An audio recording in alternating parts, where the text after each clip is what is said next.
Picture this. It's September 2nd, 1935, Labor Day. You're standing on a wooden platform in the Florida Keys, and the sky has turned the color of a bruise. The barometric pressure is dropping so fast your ears are popping. Palm trees are bending sideways, and somewhere out in the Gulf, a wall of water 20 feet high is racing toward you at 185 miles per hour. You're one of 700 World War I veterans living in a federal work camp on these islands. You fought in the trenches of France. You survived mustard gas and machine gun fire. And now the government has sent you here, to this chain of limestone islands in the middle of nowhere, to build a highway. There's a rescue train coming from Miami. They promised. 11 cars, enough for everyone. But the train left too late. The dispatcher hesitated. The locomotive is fighting headwinds so strong it can barely move. And when that wall of water hits, it will pick up the train cars like toys and throw them into the mangroves. By morning, 423 people will be dead. Bodies will be found in the trees, in the water, scattered across islands for miles. And something else will be destroyed that night. Something that took 7 years to build and cost the lives of hundreds of workers before a single passenger ever rode it. The Overseas Railroad. 128 miles of track laid across open ocean. The most audacious piece of railroad construction ever attempted in the Western Hemisphere. Built by one man's vision and 4,000 workers' hands. This is the story of the railroad that crossed the sea, and the hurricane that ended it. To understand why anyone would try to build a railroad across 128 miles of ocean, you have to understand one man, Henry Morrison Flagler, and you have to understand what Florida was before he touched it. In 1878, Florida was not a destination. It was a place people passed through, reluctantly, on their way somewhere else. The state had fewer people than Rhode Island. Most of the land was swamp, scrub pine, or saw palmetto. Mosquitoes carried yellow fever and malaria. The heat was oppressive 8 months of the year. And the roads, such as they were, turned to mud at the first rain and stayed that way until the dry season. Henry Flagler saw something different. He saw warm winters for wealthy northerners who wanted to escape the snow. He saw beaches and palm trees and sunshine that could be packaged and sold to people with money. But there was a problem. Those wealthy northerners couldn't get there. Florida had no infrastructure, no decent roads, no comfortable hotels, and the railroads stopped hundreds of miles before the good beaches began. Flagler was 53 years old and obscenely wealthy.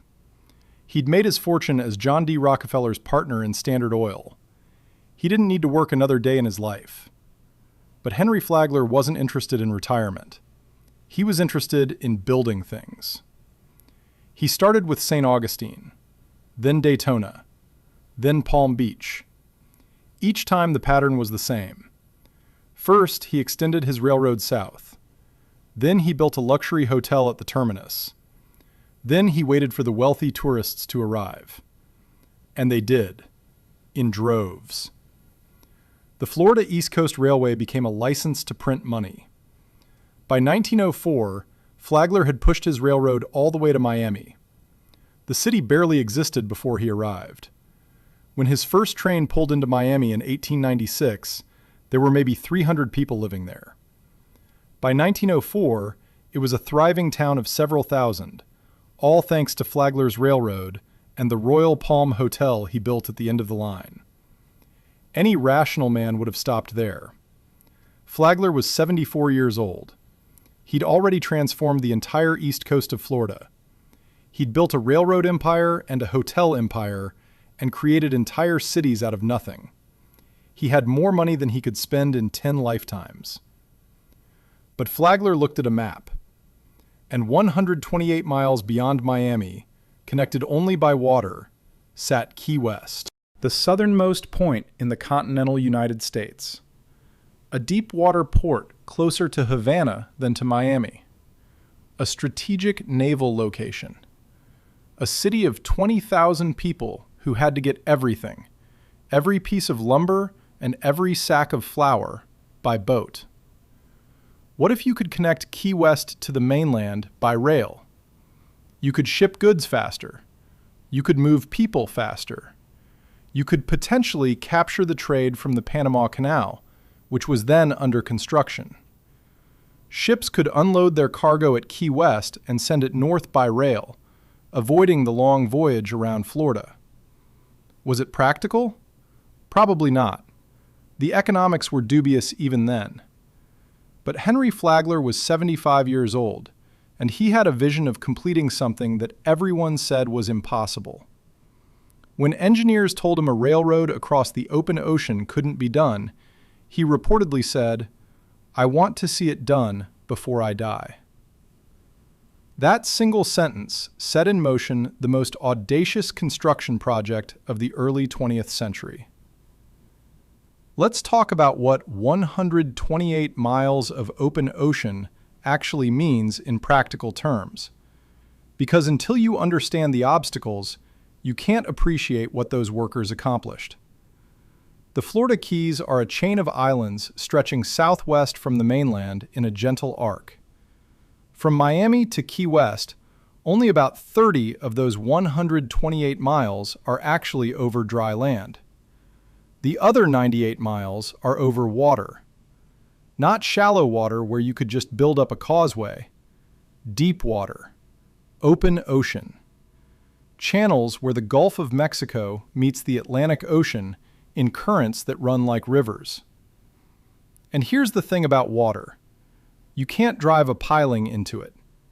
You have to drive the piling into what's under the water. And what was under the water in the Keys varied from rock-hard coral reef to soft muck that wouldn't hold anything.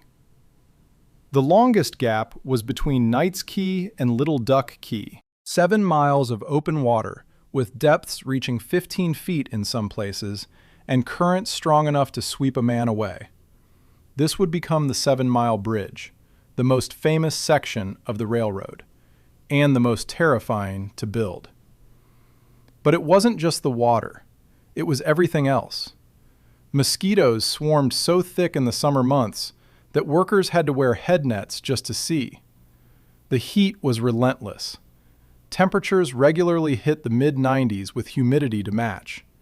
Men collapsed from heat stroke. Drinking water had to be brought in by boat because the Keys had no fresh water. Every piece of equipment, every bag of cement, every timber, and every bolt had to be shipped from the mainland. And then there were the hurricanes. The Keys sit directly in Hurricane Alley. The warm waters of the Gulf Stream act like rocket fuel for tropical storms. A hurricane that might be Category 1 when it enters the Caribbean can become a Category 4 by the time it reaches the Keys. And construction would have to happen during hurricane season, because hurricane season in Florida runs from June through November, which is most of the year. Flagler's engineers knew all of this. They knew they were building in one of the most hostile environments on Earth. They planned for it. They designed the railroad to withstand hurricane-force winds. They built the bridges and viaducts out of reinforced concrete, not wood.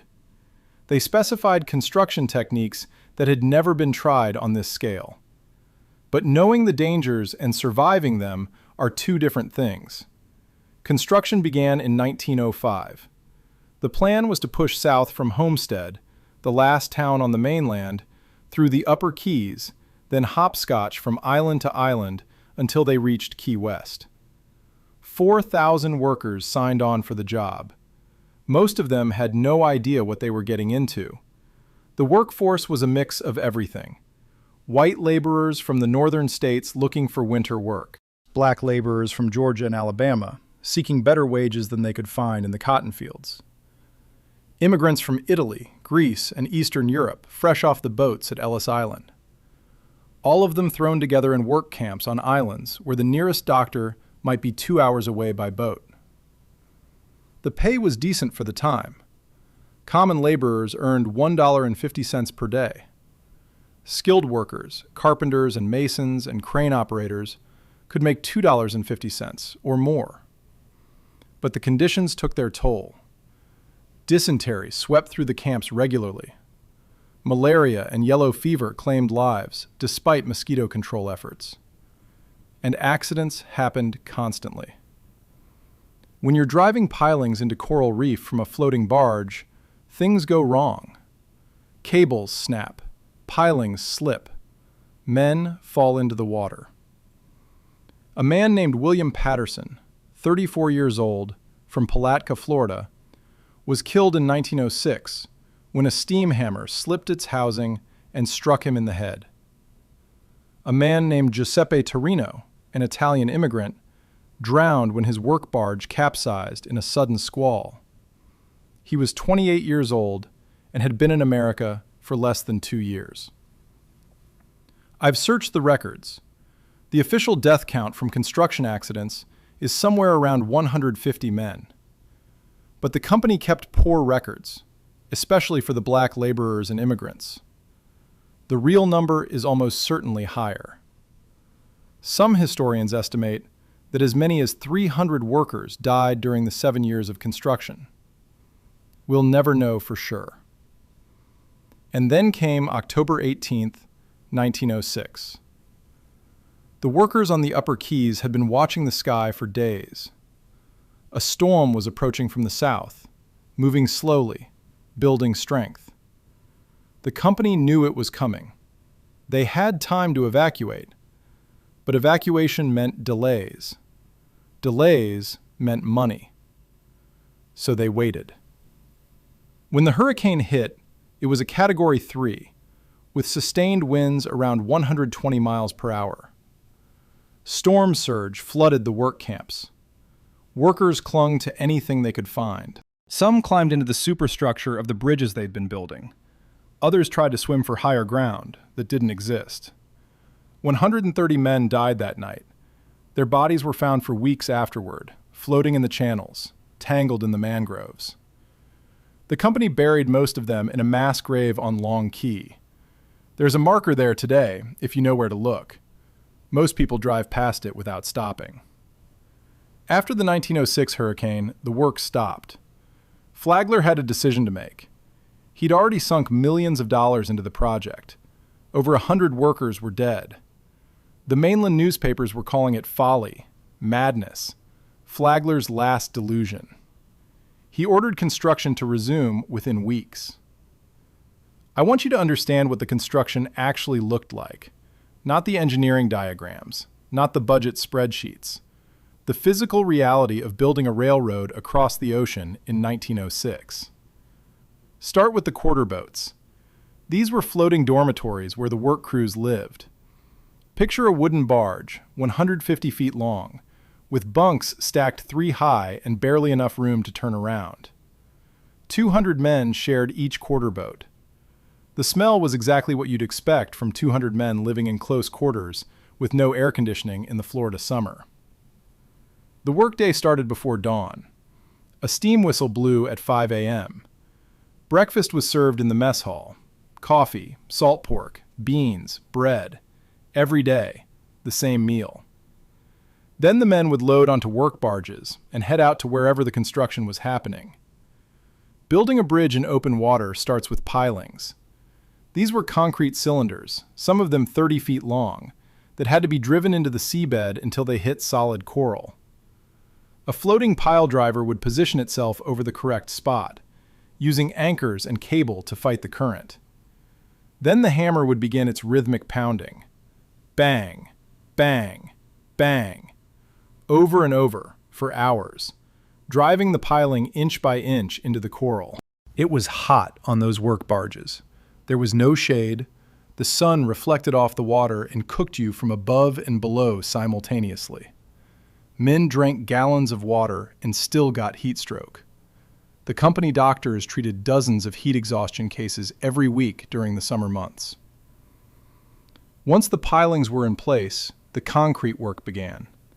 Flagler's engineers had decided to build the bridges out of reinforced concrete rather than steel. This was unusual for the time. Most railroad bridges used steel trusses, but steel rusted in salt air, and these bridges would be surrounded by salt water on all sides. Concrete was more durable, if you could figure out how to pour it in the middle of the ocean. The solution was precast construction. The concrete arches and deck sections were poured onshore, in casting yards that employed hundreds of workers just to make the pieces. Then, the finished sections were loaded onto barges and floated out to the bridge site. Giant cranes, mounted on specialized barges, lifted the sections into place. It sounds simple when I describe it. It wasn't. Getting a 40-ton concrete section to line up precisely with the pilings beneath it, while both the section and the crane barge are being pushed around by currents and wind, is an exercise in controlled chaos. One worker described it as trying to thread a needle while riding a horse. The longest gap required the longest bridge. 7 miles of open water between Knight's Key and Little Duck Key. The 7-mile bridge would become the showpiece of the entire railroad, but during construction, it was the nightmare that everyone dreaded. The channels here were deep, 15 feet in some places. The currents ran strong, and the exposure to the open Gulf meant that every afternoon thunderstorm felt like a small hurricane. Work stopped whenever lightning threatened, which was often in the summer months. It took 4 years to build the 7-mile bridge. 4 years of driving pilings into coral reef. 4 years of pouring concrete in tropical heat. 4 years of watching the horizon for storms. The men who worked on that bridge earned every cent of their wages. Henry Flagler made the journey south to inspect the progress whenever his health allowed. He was in his late 70s now, and his eyesight was failing, but he insisted on seeing it himself. He would stand on the deck of his private rail car, squinting at the bridges taking shape on the horizon, asking his engineers to describe what he could no longer see clearly. How much longer, he would ask, and the engineers would give him the honest answer, which was usually, longer than you want. By 1910, the end was in sight. Most of the bridges were complete. The tracks were being laid across the islands and the completed viaducts. The work camps were emptying out as sections finished and crews moved on. But the home stretch was still ahead. The push from Marathon to Key West, the final 40 miles, still needed work. Flagler pushed his engineers harder. He was 80 years old. His eyesight was nearly gone. He could feel his time running out, and he wanted desperately to ride a train to Key West before he died. His wife later said that the railroad was all he talked about in those final years.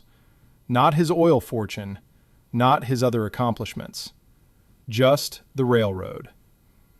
January 22, 1912. A cold day by Florida standards. The temperature in the Keys was in the mid-50s, and the wind off the Gulf had a bite to it. But nobody cared about the weather. The extension special was ready to depart. Henry Flagler sat in his private car at the head of the train. He was 82 years old, nearly blind, and moving slowly. He had to be helped into his seat, but he was there. The train that would make history would carry him with it. The locomotive blew its whistle and began to move. Slowly at first, then gathering speed as it left the mainland behind. Out across the bridges, over the channels, past the islands where men had died so that this moment could happen. In Key West, 10,000 people were waiting. The entire population of the city had turned out. Flags flew from every building. Bands played. Children waved American flags on sticks. When the train appeared on the horizon, crawling across the final stretch of viaduct, the crowd began to cheer. Flagler was helped off the train and onto a platform. He couldn't see the crowd, but he could hear them. Someone pressed his hand and thanked him. Someone else was crying. An official made a speech about vision and determination and the triumph of the human spirit. When it was Flagler's turn to speak, he kept it short. He was never a man for long speeches. According to witnesses, he said, "Now I can die in peace." 15 months later, he did. Henry Flagler died on May 20th, 1913, at his mansion in Palm Beach. He was 83 years old. He had lived just long enough to see his impossible railroad carry its first passengers. Just long enough to know that it worked. The railroad he left behind was a marvel. Engineers from around the world came to study it. Newspapers called it the eighth wonder of the world, which was excessive but understandable. Nothing like it had ever been built before. Nothing quite like it has been built since. For 23 years, the Overseas Railroad operated exactly as Flagler had imagined. Trains left Miami every morning and arrived in Key West 6 hours later. The wealthy tourists that Flagler had always courted rode in Pullman cars with white-jacketed porters and dining cars serving fresh fish. Ordinary Floridians rode in coach class, watching the ocean slide by beneath them, marveling at the bridges that made it all possible. The railroad transformed Key West. The city that had survived on fishing and salvage and cigar making became a tourist destination. Hotels went up. Restaurants opened. Ernest Hemingway moved there in 1931 and wrote some of his best work while living within earshot of the train whistle. The trains carried more than passengers. Freight moved up and down the Keys in quantities that would have been impossible by boat. Ice and fresh produce went south. Pineapples and key limes went north. The isolation that had defined the Keys for centuries began to dissolve. But the trains also carried something else, a vulnerability that nobody wanted to talk about. The railroad worked beautifully in fair weather. In hurricanes, it was a 128-mile-long target. Every year during hurricane season, the railroad company watched the weather with nervous attention. Several times, storms threatened the Keys, and the company evacuated workers and suspended service. Several times, smaller hurricanes brushed past and left the railroad intact. People began to believe that Flagler's engineers had built something that could withstand anything. They were wrong. September 1935. The economy was still deep in the Depression. Banks were closed, farms were failing.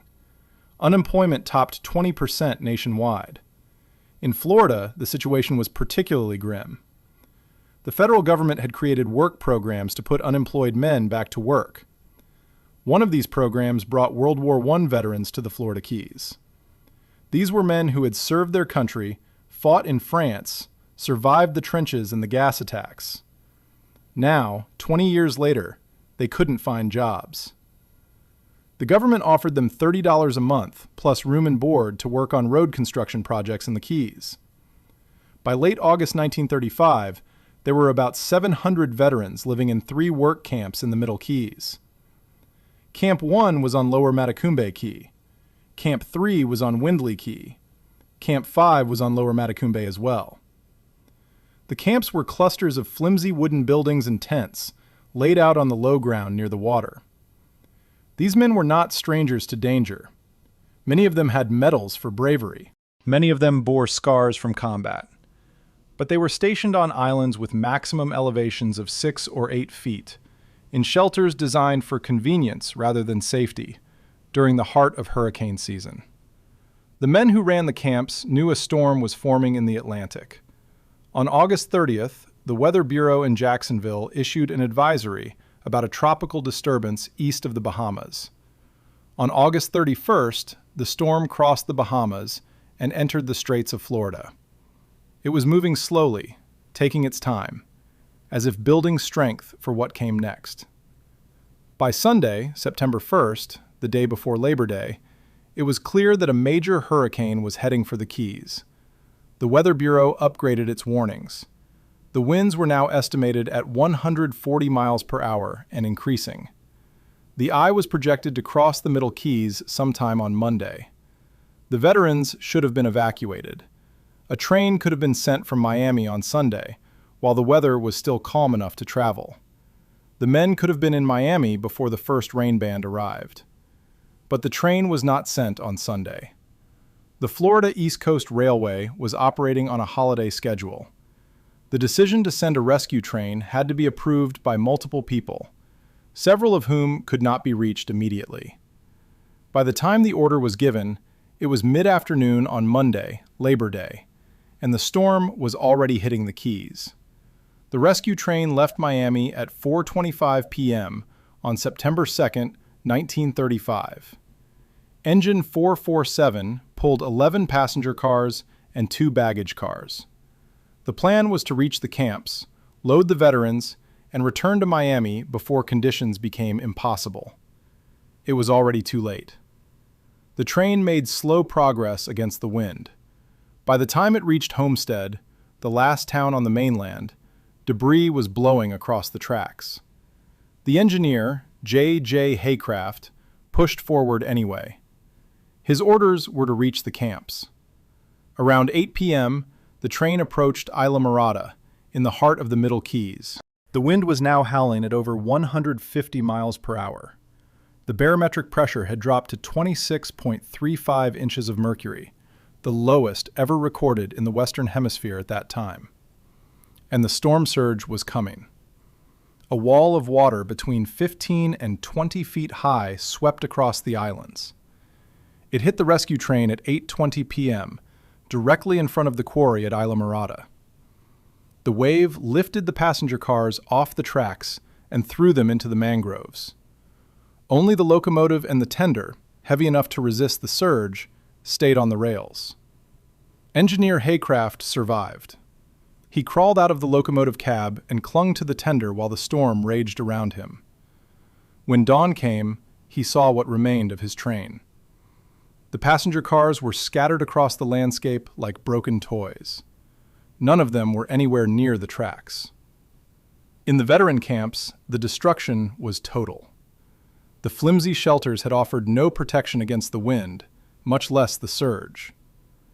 Men who had survived the trenches of the Western Front drowned in water they couldn't escape. Some were found in the mangroves, their bodies twisted around tree branches. Some were never found at all. The official death toll from the Labor Day hurricane was 423 people. Of those, 259 were veterans from the work camps. The average age of the dead veterans was 43. They had survived one war only to die in another, smaller, more personal catastrophe. When the storm passed, the surviving residents of the Keys emerged from wherever they had sheltered to survey the damage. The hurricane had scoured the islands clean. Houses were gone. Boats were piled in twisted heaps. Trees were stripped bare. And everywhere, the dead. But the worst damage was to the railroad. 40 miles of track were gone. Not damaged, gone. The storm surge had swept the rails right off the bridges and dumped them into the ocean. The wooden ties that anchored the rails had been ripped away. In some places, the concrete deck of the viaducts was cracked or missing sections. The 7-mile bridge had survived, mostly. Flagler's engineers had built it strong enough to withstand the surge, but the approaches were destroyed. The tracks leading onto and off of the bridge were missing. More than 50 miles of railroad infrastructure needed to be rebuilt. The cost was estimated at several $1 million. And the Florida East Coast Railway, already struggling financially during the Depression, didn't have the money. The railroad never reopened. On September 4, 1935, just 2 days after the storm, the company announced that it was abandoning the overseas extension. The eighth wonder of the world had operated for 23 years. Now it was finished. But here's the strange thing about the railroad's ending. The storm destroyed the tracks. It killed hundreds of people. It ended the railroad era in the Keys. But it didn't destroy the bridges. Flagler's engineers had built those concrete viaducts to last. The arches that supported the tracks were still standing after the storm passed. The pilings that had been driven into the coral reef were still holding. The basic structure of the railroad, the bones of it, remained intact. Within months of the hurricane, planning began for a new use for those bridges. If you couldn't run trains on them, maybe you could run cars. The federal government bought the remains of the railroad from the Florida East Coast Railway for $640,000. That's less than 1% of what Flagler had spent to build it. But the government wasn't buying the railroad. They were buying the right-of-way and the bridges, the foundation for something new. Construction of the Overseas Highway began in 1936 and was completed in 1938. The new highway used the old railroad bridges wherever possible, widening them and paving them for automobile traffic. Where the bridges were too narrow, new bridges were built alongside them. But the route stayed the same. The path that Flagler's railroad had carved through the ocean became the path that U.S. Route 1 would follow. Today, when you drive from Miami to Key West, you're driving on Henry Flagler's railroad bed. The concrete arches beneath your tires were poured by workers who lived on quarter boats and died from heat stroke and drowned in hurricanes. The pilings beneath those arches were driven into coral reef by men who never expected their work to outlast the railroad itself. I drove the Overseas Highway last spring, took my time, stopped at the rest areas where there were historical markers. Most people blow past those markers at 70 miles per hour, checking their phones, counting the miles until Key West. I stopped at the memorial to the 1935 hurricane dead. It's on Upper Matecumbe Key, not far from where the rescue train was thrown off the tracks.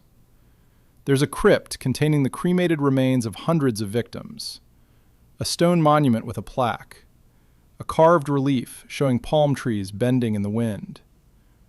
Nobody else was there when I visited, a Tuesday afternoon in March. I stood in front of the monument and read the names that were listed. So many names, veterans and civilians, men and women, entire families who had been caught in the storm. And I thought about what it took to build that railroad, the 7 years of construction, the hundreds of workers who died, the engineering challenges that had never been solved before, the vision of one old man who wanted to accomplish something impossible before he died. Henry Flagler was not a good man by modern standards. He made his fortune in Standard Oil, a monopoly that crushed competitors and corrupted politicians. He built his Florida empire using cheap labor, much of it black and immigrant workers who had few other options. He divorced his second wife by having her committed to an asylum, then changed Florida law so he could remarry. But he also built something that nobody else could have built. He poured his fortune into a state that nobody else believed in. He created cities where there had been swamps. He connected communities that had been isolated for centuries. And he built a railroad across the ocean because everyone told him it was impossible. The men who actually built that railroad deserve to be remembered. The concrete workers and the crane operators, the pile drivers and the carpenters, the cooks who fed the crews, and the doctors who treated their injuries. The 130 who died in the 1906 hurricane, and the unknown number who died from accidents and disease. They transformed the landscape. They built bridges that are still carrying traffic more than a century later. They proved that human beings, working together, can do things that seem impossible. And then a hurricane swept most of them from history. I have a photograph on my desk. I found it in an archive years ago and ordered a print. It shows a work crew on one of the bridges, probably around 1908 or 1909. A dozen men stand on a concrete viaduct, the ocean visible behind them. Some are holding tools. Some are just looking at the camera. One man, on the far right, has his hand raised in what might be a wave. I don't know any of their names. The archive didn't have that information. They're just 12 anonymous workers on an anonymous bridge on an anonymous day more than a century ago. But they built something. They built something that changed how people lived and traveled and understood what was possible. And then, mostly, they were forgotten. That's how it goes with the people who do the actual work. The men who swing the hammers and pour the concrete and drive the pilings into the coral. They don't get monuments. They don't get their names in history books. They get a wage, if they're lucky. And if they're unlucky, they get buried in a mass grave on an island in the Keys. Flagler got his name on things. Flagler County, Flagler Beach, Flagler College in St. Augustine, housed in one of his old hotels. Flagler is remembered. That's how it works when you're the one writing the checks. But the railroad he built is gone. The tracks were ripped away by a storm in 1935 and never replaced. What remains are the bridges, buried under asphalt and concrete, carrying trucks and tourists who have no idea what lies beneath their wheels. And that's not nothing. Those bridges have lasted longer than anyone expected. They've outlasted the railroad itself by almost a century. They'll probably outlast everyone alive today. The men who built them created something durable, something that serves a purpose long after the original purpose was abandoned. Maybe that's the best monument any of us can hope for. Not a statue, not a plaque with our name on it. Just something we built that still works after we're gone. I drive back to Miami as the sun sets over the Gulf. The light turns everything gold and pink. The water sparkles. The bridges stretch ahead of me, one after another, carrying me north across the ocean. Somewhere beneath the asphalt, the concrete arches are still holding. The pilings are still gripping the coral. The work of those forgotten men is still doing its job. Flagler wanted to see it done before he died. He got his wish. The railroad opened, and he rode the first train, and 15 months later, he was gone. Maybe that was enough for him.